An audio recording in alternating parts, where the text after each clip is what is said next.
He built an empire on fear. She vanished into silence. But 3 small faces at the airport shattered both their worlds in a single heartbeat. What happens when the most dangerous man in the underworld discovers he's a father? To triplets he never knew existed. When the woman who disappeared without a trace stands before him again, not alone but holding the hands of 3 boys who carry his eyes, his mark, his blood, she ran to protect them. He ruled to survive. Now, 6 years of secrets unravel in one frozen moment, and this time there's no running, no hiding, only the truth. And the 3 little heirs who will change everything. This is not just a love story. This is a reckoning. If you want to see how 3 little boys turn a crime lord into a father, and how love rewrites the rules of power, subscribe now because this story is just beginning. The airport hummed with the rhythm of 1,000 lives intersecting. Arrivals, departures, strangers passing strangers. But Min-jae didn't see any of it. He stood frozen. The world had stopped moving.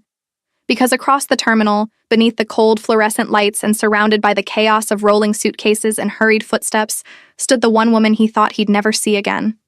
Amara. 6 years. 6 years of silence. 6 years of unanswered questions that carved themselves into his bones. And now she was here. Real. Breathing. Alive. But she wasn't alone. 3 small boys clung to her hands. Identical. Impossibly identical. Their faces turned toward her as she whispered something soft, something he couldn't hear. They giggled. They moved in sync. And when one of them glanced up, just for a second, Min-jae's breath stopped altogether. Those eyes. Dark. Sharp. Penetrating. His eyes. The eldest, maybe by minutes, had a small birthmark just below his left ear. The same mark Min-jae's father had. The same mark Min-jae carried. The mark of the bloodline, the mark of legacy, of power, of the empire built in shadows. His pulse roared in his ears. The boys laughed, tugging at Amara's coat, and she smiled, but it was a fragile thing. A smile that didn't reach her eyes. A smile that trembled at the edges like glass about to shatter. She hadn't seen him yet. Min-jae's bodyguards flanked him silently, their presence a wall of controlled menace. One touched his earpiece, murmuring something low. But Min-jae raised a hand. Stay back. His voice was quiet, deadly quiet. The kind of quiet that made grown men obey without question. He moved. Each step across the terminal felt like wading through time itself. Through the 6 years she'd been gone. Through the nights he searched. Through the rage and the grief and the hollow ache of her absence. And now, this. Amara turned. Their eyes met, and the world detonated. Her face went white, her lips parted. For one heartbeat, she looked like she might collapse. Like the ground had opened beneath her and swallowed her whole. The boys noticed. The middle one tugged her sleeve, his small voice bright and curious. Mama! Who's that man? Mama. The word hit him like a bullet. Min-jae stopped 3 feet away. Close enough to see the panic flicker in her eyes. Close enough to see the way her hands tightened protectively around the boys. Close enough to see the truth she'd been hiding. His voice came out rough, raw. Amara. She flinched. He didn't. 6 years. She swallowed hard, her gaze darting to the boys, then back to him. Desperation bled into her expression. Min-jae, who are they? The question was a blade, sharp, unforgiving. She didn't answer. The smallest boy, the one with the softest features, peered up at Min-jae with wide, curious eyes. He tilted his head, studying him with the kind of innocence that didn't know what danger was, what power meant, what legacy carried. You're tall, the boy whispered. Min-jae's chest tightened. The eldest boy stepped forward, braver. His little chin lifted in a gesture Min-jae knew too well. The same defiance, the same pride, the same fire that ran in his veins. Are you a giant? Something cracked inside him. Amara's voice broke through, shaky and desperate. Boys, stay close. But it was too late. Min-jae crouched slowly, lowering himself to their height. The movement was deliberate, controlled. He looked at each of them, one by one, their faces, their eyes, the birthmark on the eldest's skin, his mark. His voice came out softer than it had in years. What are your names? The middle one answered first, grinning. I'm Eli. The smallest one whispered shyly. I'm Noah. The eldest met his gaze head-on, unflinching. Asher. Asher, Eli, Noah, 3 names, 3 boys, 3 pieces of a truth that shattered everything. Minjae rose slowly, his eyes locking onto Amara's. She looked terrified. Cornered, like a woman who'd been running for 6 years and had finally hit a wall. His voice dropped to something colder, something final. They're mine. It wasn't a question. Amara's lips trembled. Tears welled in her eyes, but she didn't let them fall. Minjae, please. You hid my sons. The words were quiet, lethal. She took a step back, pulling the boys with her, but there was nowhere to go. The terminal stretched endlessly behind her, but Minjae's presence was a cage, invisible, inescapable. You don't understand, she whispered. Then make me. She shook her head, her breath coming faster. I had to protect them. From what? From you. The silence that followed was deafening. Minjae stared at her, at the woman he'd loved, at the woman who'd disappeared, at the mother of his children, children he never knew existed. And for the first time in 6 years, he didn't know what to feel. Rage, grief, betrayal, love, all of it collided in his chest like a war with no victor. Behind him, his men waited. Silent, watchful. The airport moved around them, oblivious to the storm brewing in this single moment. But Minjae didn't move. He just looked at the 3 boys, his boys, and felt the empire he'd built on control begin to crumble. Because they were looking back at him. And in their eyes, he saw something he'd forgotten existed. Hope. Amara's hands were shaking. She tried to hide it, gripping the boy's small fingers tighter, but Minjae saw everything. He always had. That was the problem. That was why she'd run. Mama, your hands are cold, Noah whispered, pressing closer to her leg. She forced a smile she didn't feel. I'm okay, sweetheart. But she wasn't, and Minjae knew it. He straightened fully now, his presence towering over them all. Not with aggression. No, Minjae didn't need aggression. His silence did the work. His stillness was more dangerous than any raised voice. Men feared him for what he didn't do as much as what he did. But right now, standing in this airport with 3 small boys staring up at him, he looked lost. We're leaving, Amara said suddenly, her voice stronger than she felt. This was a mistake. She turned, pulling the boys with her. Minjae moved, not fast, not violent, just there, blocking her path. His hand didn't touch her, but it didn't need to. His presence alone was a wall. You're not running again. You can't stop me. Can't I? The words were soft, almost gentle, but they carried the weight of 6 years, of power, of the kind of control that bent cities to his will. Amara's breath hitched. Asher tugged her coat, his little voice cutting through the tension. Mama, is he mad at you? She looked down at him, her heart breaking. No, baby. He's just confused. I'm not confused, Minjae said quietly. I know exactly what I'm looking at. His eyes dropped to the boys again. Asher, Eli, Noah. 3 versions of himself at 3 years old. 3 pieces of a life he never got to live. A life she'd stolen from him. Or saved them from. He didn't know anymore. Eli, the boldest of the 3, stepped forward. His small hand reached out, touching the edge of Minjae's coat. The fabric was expensive. Tailored. Dark. Everything about Minjae screamed wealth and danger. But Eli just smiled. You smell like my grandpa's office. Minjae's jaw tightened. Amara's father. The man who'd helped her disappear. The man who'd hidden his grandsons from the world. From him. Your grandfather, Minjae said slowly, knows about them? Amara's silence was answer enough. His expression darkened. Who else? Minjae. Who else? She flinched at the ice in his voice. Just my family, no one else, I swear. And me? His voice dropped to something dangerous. When were you planning to tell me I had sons? Never. The word hung in the air like a death sentence. Minjae stared at her, really stared. And for a moment she saw something flicker in his eyes, something raw, something broken. You were going to let me die, never knowing they existed. It wasn't a question. Amara's throat burned. Tears blurred her vision, but she forced them back. I was protecting them. From their father? From your world. The truth hit like a slap. Minjae's world. The Empire of Shadows. The underground kingdom built on fear and blood and power. The world where love was a weakness. Where children were leverage. Where enemies didn't hesitate. Where his own father had raised him with fists and cold commands. He looked at the boys again. Asher, Eli, Noah, innocent, bright. Untouched by the darkness he carried. And Amara had kept them that way. By leaving him. His chest tightened. You think I would have hurt them? Amara's voice cracked. I think your world would have. Silence. Min Jae's men shifted behind him, sensing the tension. One of them leaned in, murmuring low, Boss, we should move. Too many eyes. He was right. People were starting to notice. The tall man in the black coat, the woman with 3 identical boys, the standoff that felt too heavy for a public space. But Min Jae didn't move. He crouched again, this time slower. His eyes found Asher's. You're the oldest? Asher nodded, his little chest puffing with pride. By 2 whole minutes. A ghost of something, almost a smile, touched Min Jae's lips. 2 whole minutes. That's a lot.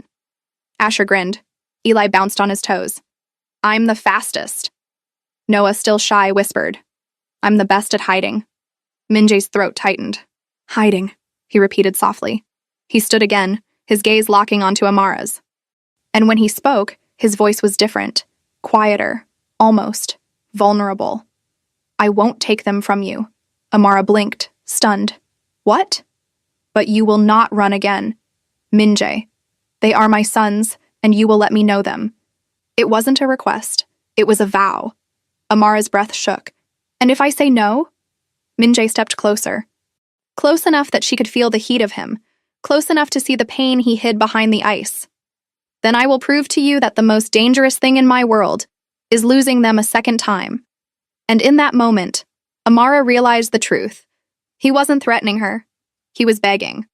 The car ride was silent, not the comfortable kind. The kind that pressed against your chest and made breathing feel like work. Amara sat in the back seat, the boys squeezed between her and Min Jae. His men drove. No one spoke. Even Eli, usually bursting with energy, stayed quiet, sensing something in the air he couldn't name. Min Jae hadn't forced her. He'd simply looked at her and said, We talk. Somewhere private. And she'd agreed, because what choice did she have? The car pulled up to a building she recognized. Sleek, modern, expensive. One of Min Jae's properties. Not his main residence, too public, but safe, secure, controlled. Everything he was. They stepped inside. The boy's eyes went wide. Whoa, Asher breathed. It's like a castle, Eli added. Noah just clung to Amara's hand, his small voice uncertain. Are we staying here? Min Jae glanced down at him. For tonight. Amara's head snapped toward him. Min Jae, it's late, they're tired, and we have a lot to discuss. His tone left no room for argument. One of his men, silent, efficient, stepped forward.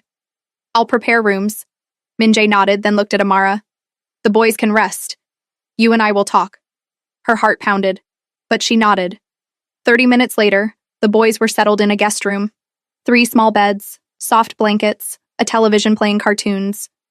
Asher was already half asleep. Eli fought it, his eyes drooping.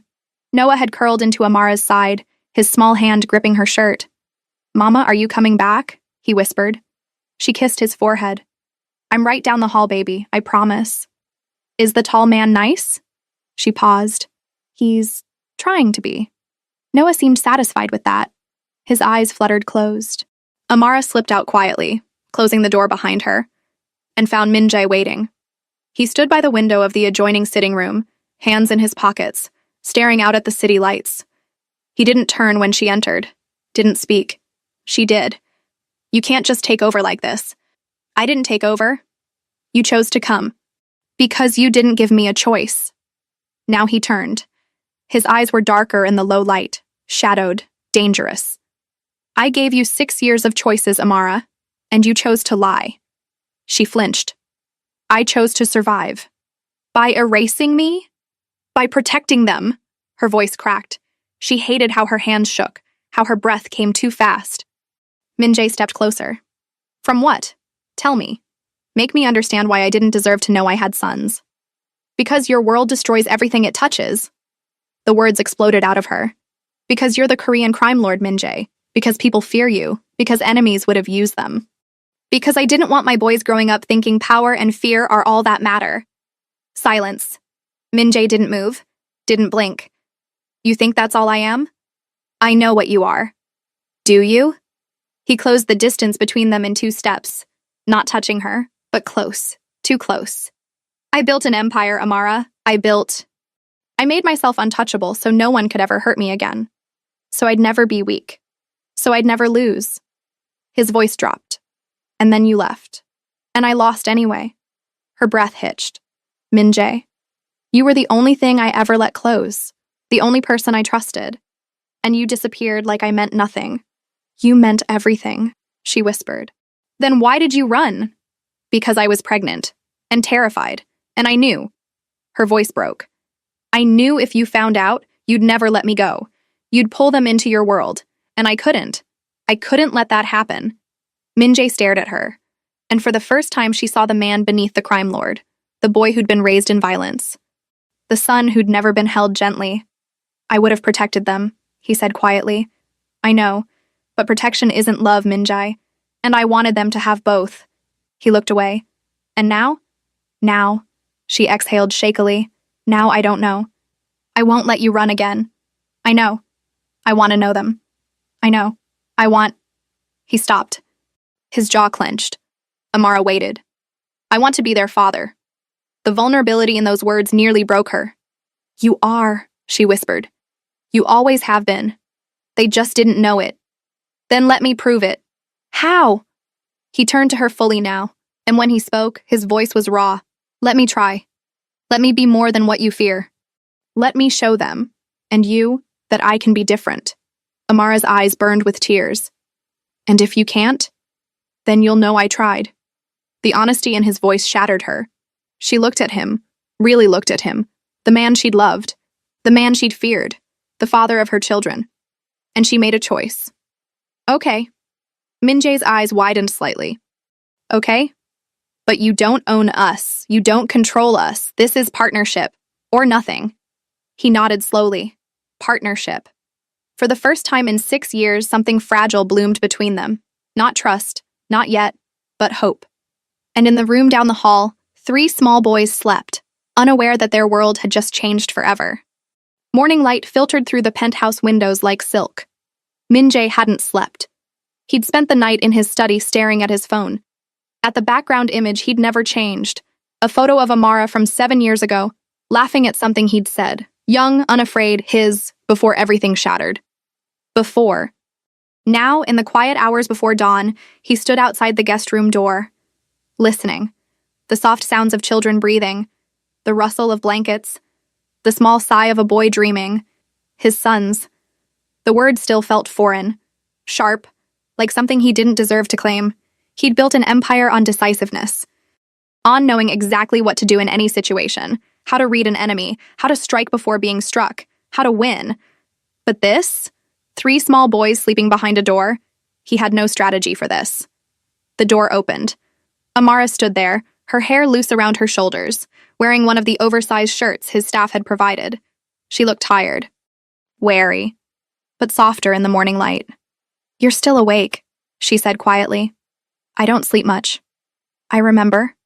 The words hung between them, a reminder of nights they'd shared, of the way she used to trace the tension from his shoulders, of how she'd been the only one who could make the world quiet. She stepped into the hallway, closing the door softly behind her. They'll wake up soon. Eli's always first. He's energetic. Like you. A ghost of a smile touched her lips.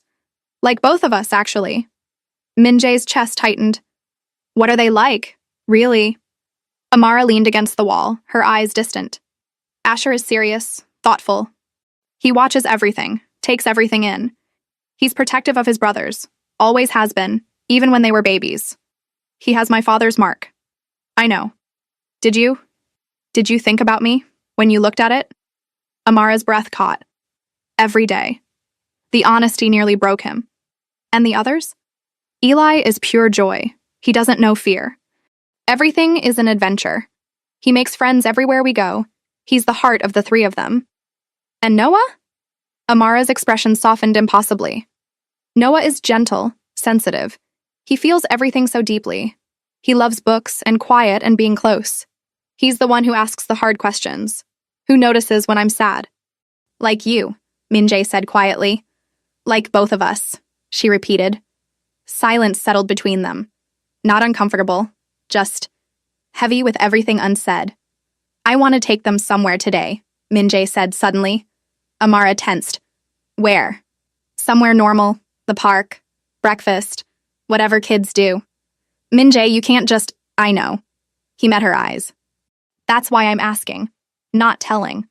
She studied him, looking for the control, the dominance, the crime lord who bent the world to his will, but all she saw was a man trying.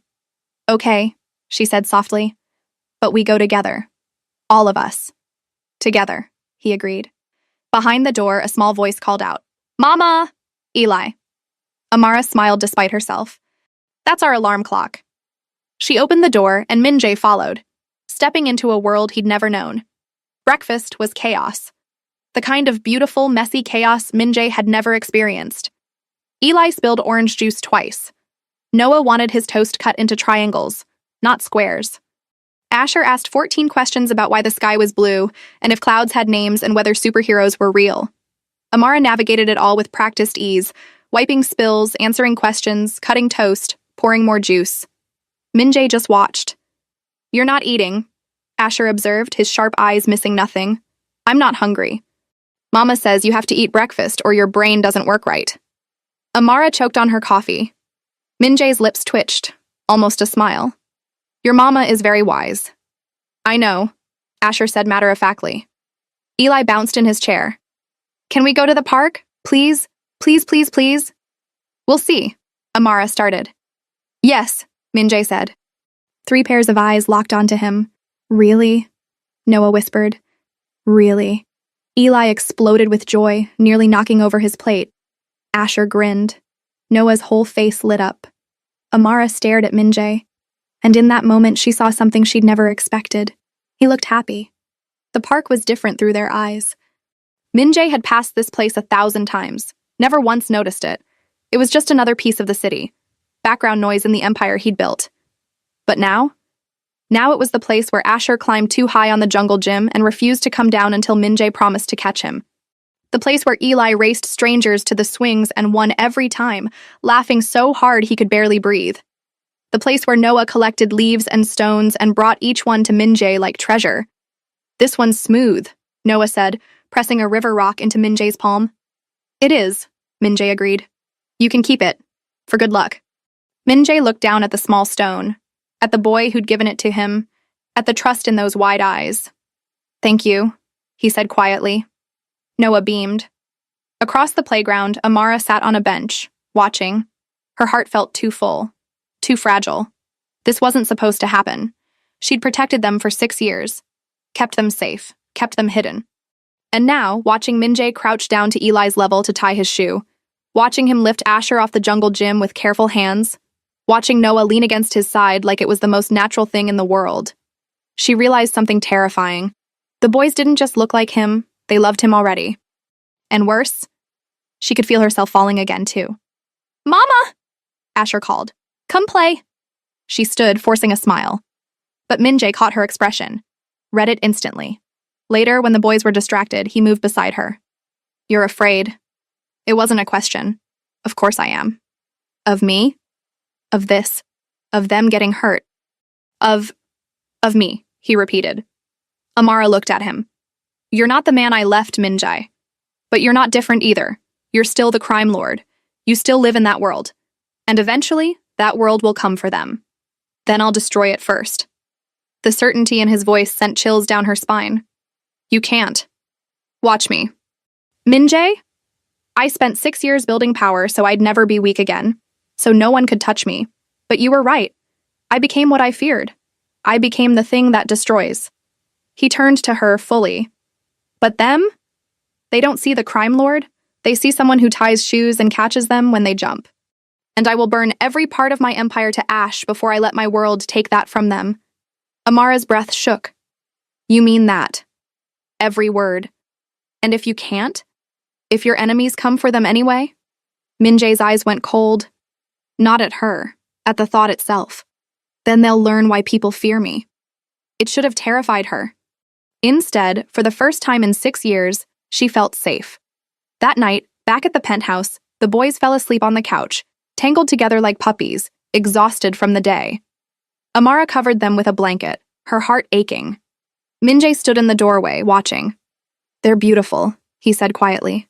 "They are. Like you." She looked up, startled. He stepped closer. "I missed 6 years, Amara. 6 years of this, of them, of us. There is no us, Min-jae. There hasn't been for a long time. Hasn't there?" He was close now. Too close. She could feel the heat of him, the pull she'd spent 6 years fighting. "Don't," she whispered. "Don't what?" "Make me hope." His hand lifted, slowly, carefully, and brushed a strand of hair from her face. The touch was feather-light. Reverent. "I don't know how to be soft. I don't know how to be safe. But for them, for you, I'll learn. And if you can't, then I'll fail trying. But I won't stop trying." Amara's eyes burned. "You're asking for something I can't give. I'm asking for a chance.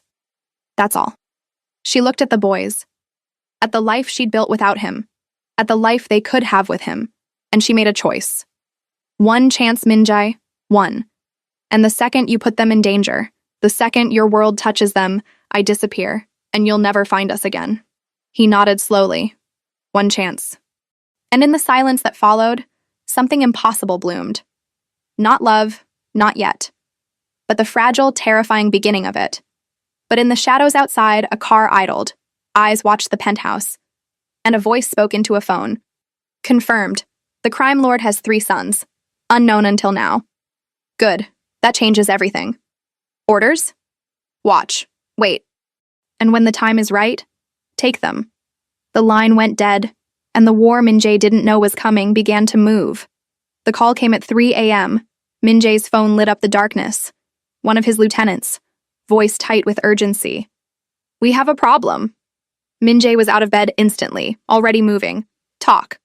"Someone's asking questions." "About the woman, about the kids." His blood went cold. "Who?" "We don't know yet, but the word is spreading. Your enemies know." Min-jae's jaw clenched so hard it hurt. "Lock it down. Now. I want every source traced, every leak plugged, and I want names." "Already on it. But boss." The lieutenant hesitated. "If they know about the kids, they'll move fast. Then, we move faster." He ended the call. For a long moment, he stood in the darkness of his room, fists clenched, mind racing. This was what Amara had feared. This was why she'd run. Because in his world, love wasn't a gift. It was a weapon. And now his enemies had found the sharpest blade they could ever use against him. 3 small boys who didn't know what danger meant. He had to protect them, even if it meant pushing Amara away. Even if it meant breaking the fragile trust they'd just begun to build. Morning came too quickly. Amara woke to find Min-jae already dressed. Dark suit, cold expression, the crime lord fully back in place. The warmth from yesterday was gone. "We need to talk," he said. Her stomach dropped. "What happened?" "My enemies know about the boys." The world tilted. "What?" "Someone's been watching, asking questions. It's only a matter of time before they move." Amara's hands shook. I told you this would happen. And I'm handling it." "How?" "By putting them in more danger. By moving you, all of you, somewhere safe, somewhere no one can touch." "Where?" "A private estate, outside the city, 24-hour security. My best men." "A prison, you mean?" Min-jae's eyes flashed. "A safe house." "For how long?" "As long as it takes." "And what happens when it's not enough?" "When your enemies find us anyway?" "They won't." "You can't promise that." Her voice rose, and down the hall one of the boys stirred. Min-jae lowered his voice, but the steel remained. "I can promise that I will do everything in my power to keep them safe, even if you hate me for it." "I don't hate you, Min-jae. I hate this. I hate that I was right. I hate that loving you means they're in danger." The words hit him like a physical blow. "Loving me?" Amara froze. She hadn't meant to say it, but now it was out there, hanging between them, raw and true and terrifying. Amara, forget it. I can't. He stepped closer, and for a moment, the crime lord vanished. The man beneath, the one who'd held her in the darkness, who'd whispered her name like a prayer, looked back at her.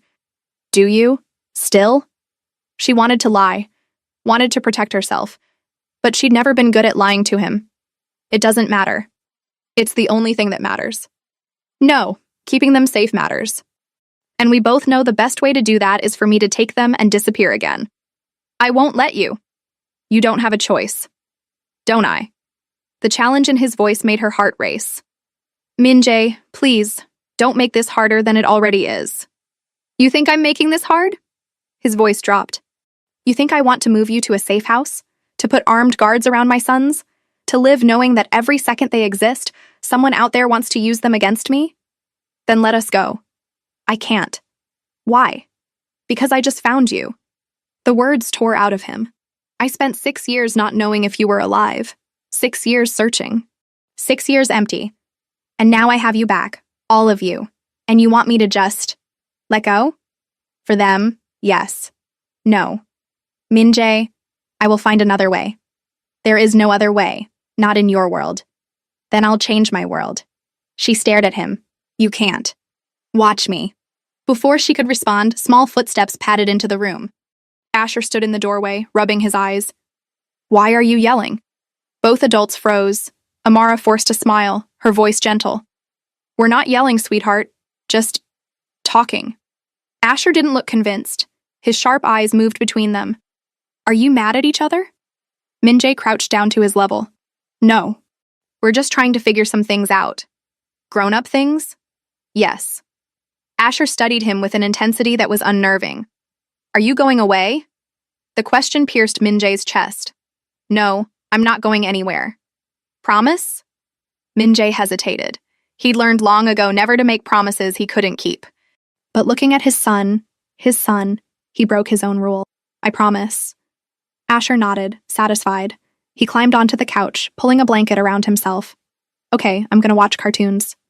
Just like that, the moment passed for him, but not for the adults. Amara's eyes met Min-jae's. You shouldn't make promises you can't keep. I don't plan to break it. And when your enemies come for them, they'll have to go through me first. That's what I'm afraid of. By noon, the decision was made. Min-jae's security team had swept the estate. Protocols were in place. The move would happen tonight. Amara packed mechanically, her mind numb. This was it, the beginning of the end. The slow descent into the world she'd run from.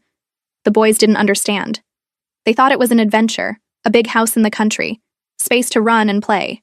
They didn't know they were being hidden. Min-jae appeared in the doorway. It's time. She nodded, unable to speak. He watched her for a moment, then crossed the room. His hand touched her shoulder, gentle, careful.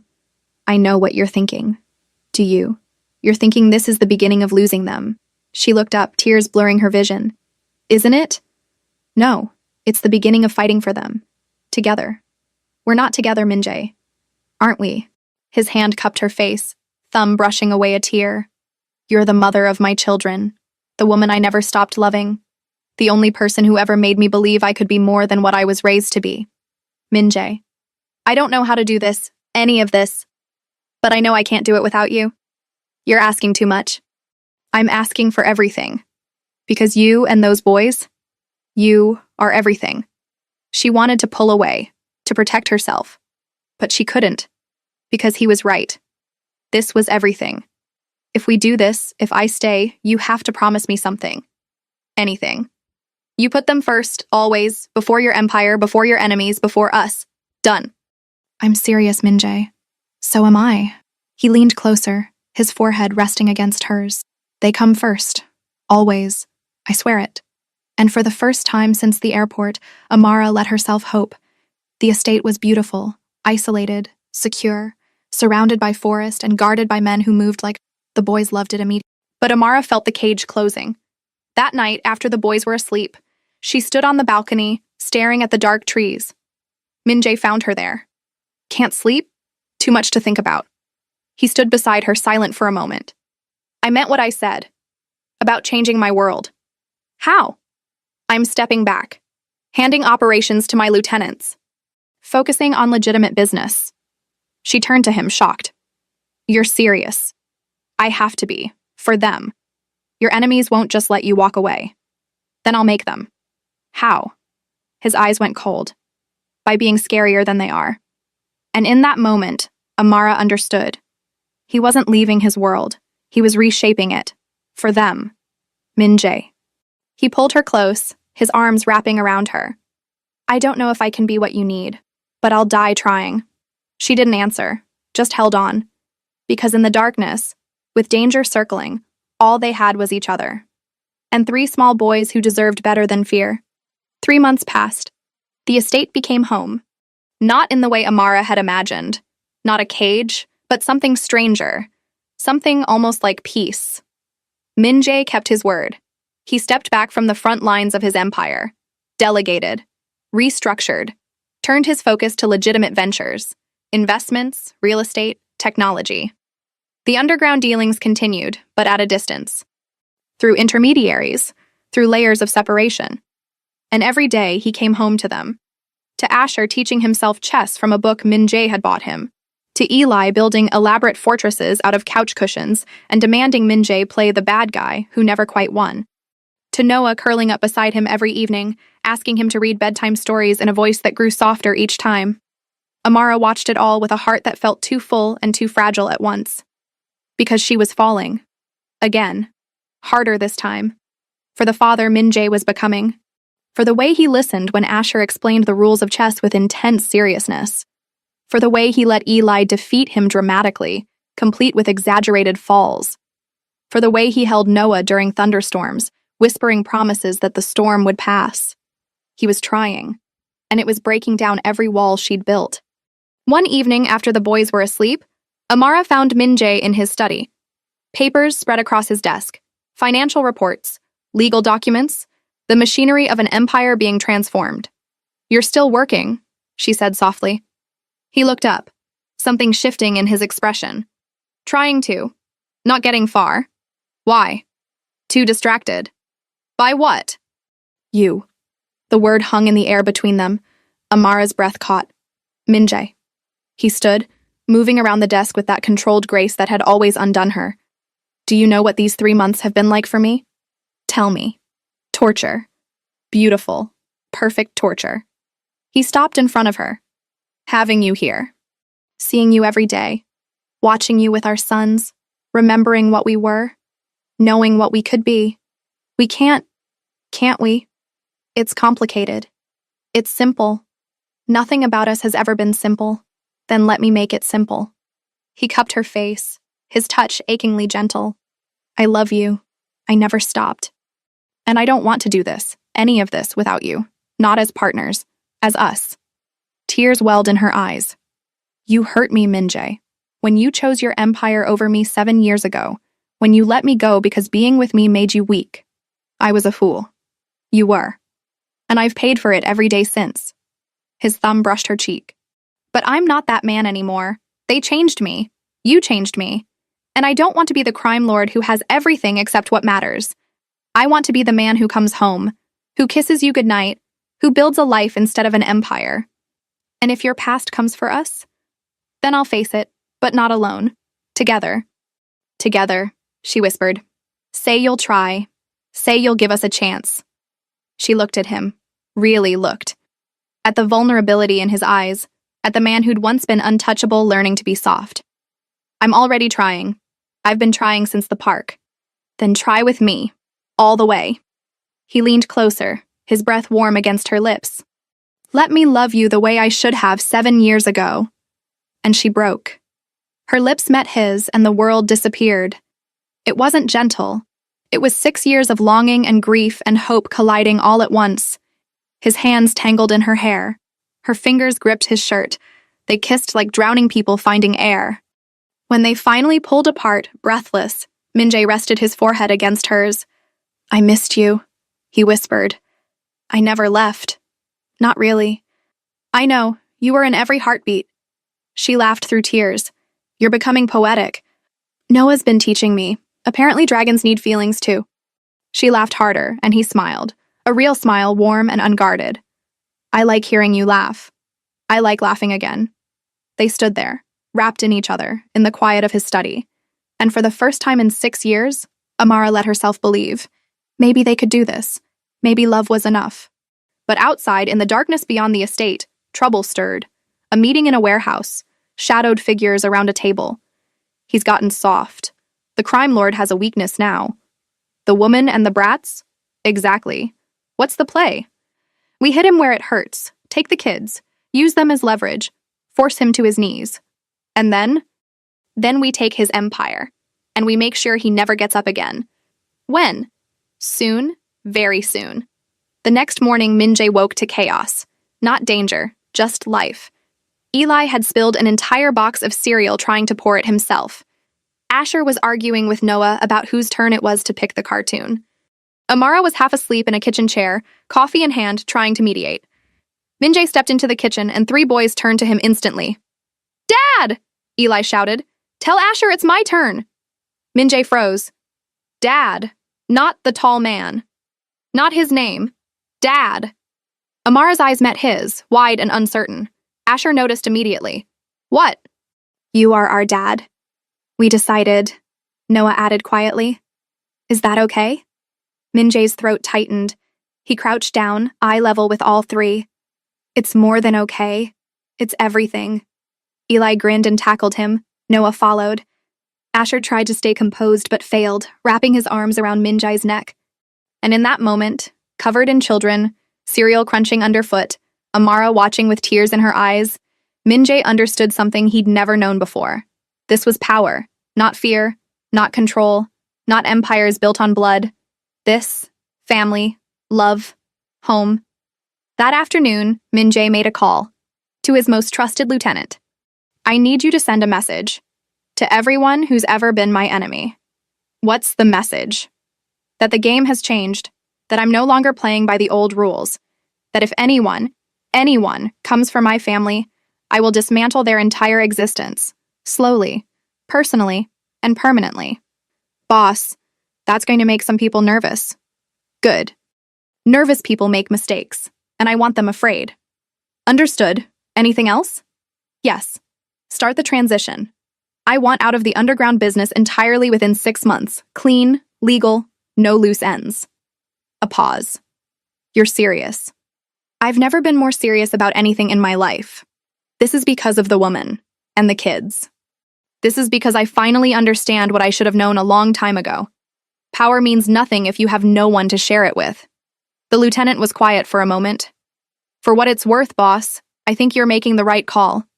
Then help me make it happen. Always. Min-jae ended the call and looked out the window. At the garden where Asher was teaching Eli how to plant seeds. At the porch where Noah sat with a book, his small legs swinging. At Amara standing in the doorway, watching them all with a soft smile. His family, his empire now, and he would defend it with everything he had. That night, Amara found him on the balcony again. She wrapped her arms around him from behind, her head resting against his back. "What are you thinking about?" "Everything. Nothing." "That's not an answer." He turned, pulling her close. "I'm thinking about how 6 months ago I was alone, and now I have everything. You're not alone anymore. Neither are you." She looked up at him. "Are we really doing this? Building a life together? If you'll let me. What if it's not enough? What if—" He kissed her, soft, deep, certain. When he pulled back, his eyes held hers. "Then we'll fail together. But I don't think we will, because I've spent my whole life building things that last. And you, Amara? You and our boys? You're the only thing I've ever built that actually matters." Tears slid down her cheeks. "I love you. I tried not to. For 6 years I tried. But I never stopped. I know, because I never stopped either. So what now? Now we live. We raise our sons. We build something real. And we don't look back. Just forward? Just forward." She kissed him again, and in that kiss was everything. Forgiveness, hope, love, future. And in the house behind them, 3 small boys slept peacefully, unaware that their parents had just chosen them over everything, unaware that their father, the most feared man in the city, had just become the most devoted, unaware that love had won. 6 months later, the estate had changed. No more guards patrolling every corner, no more locked gates, no more fear. Min-jae had kept his word. He'd walked away from the underground, legitimized everything, built a new empire, one based on innovation, not intimidation. And his enemies? They'd learned not to test him. Because the few who'd tried had disappeared. Not violently, but completely. Their operations dismantled. Their power erased. A message delivered without a single drop of blood. Min-jae had proven he didn't need to be brutal to be feared. He just needed to be strategic. And now, standing in the garden watching Asher, Eli, and Noah chase butterflies, he felt something he'd never expected. Peace. Amara appeared beside him, her hand slipping into his. They're happy. They are. So am I. He looked at her, his thumb brushing over her ring finger, where a simple band now rested. They'd married quietly. Just the 5 of them and an officiant. No grand ceremony, no spectacle, just vows. Just love. So am I, he said. Eli noticed them and ran over, breathless. Dad, watch this. He did a cartwheel, sloppy and enthusiastic, and landed in a heap. Min-jae clapped. Impressive. I'm gonna be in the circus. Or an acrobat, Amara suggested. Or a superhero, Noah added. Asher rolled his eyes. You can't be a superhero, Eli. They're not real. They could be. Min-jae crouched down. You know what? You can be whatever you want, all of you. That's the point. 3 faces looked up at him.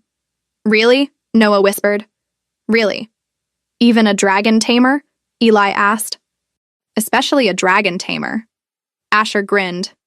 What about you, Dad? What do you want to be? Min-jae looked at Amara, at his sons, at the life they'd built together. I already am what I want to be. What's that? Yours. Amara's eyes filled with tears. And as the sun set over their home, their real home, the crime lord who'd once ruled through fear became something far more powerful. A father. A husband. A man who chose love over empire. And won.